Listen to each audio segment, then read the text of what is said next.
And the first one that we're going to do is ho ho ho. Ho ho ho is a really low belly laugh, you know, it's a bit Santa-like. And so what we want to be doing is going ho ho ho ho ho. Okay? Ho ho ho ho ho. Ho ho ho ho ho.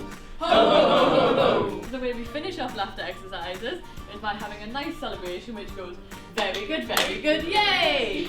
Very good, yay! Brilliant, you're talking. And it's a little bit higher up, and you'll notice within yourself, you'll feel it up here in your solar plexus. So, very good, yay! Very good, yay! Your natural laughter will start to come through.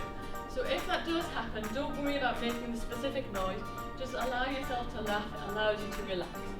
This one is for our little gigglers, so it's a bit more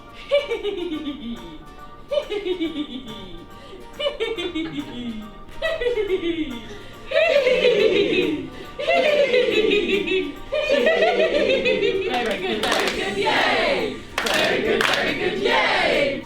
So this one is and so for me when I do this, there's a little bit of kind of weird wiggly head thing going on. So it's it's a bit like an owl as well. So are we ready to give it a go? Remember to do the happiness quiz and click on the link to do that, and then once you've done that, come back and subscribe to the YouTube channel.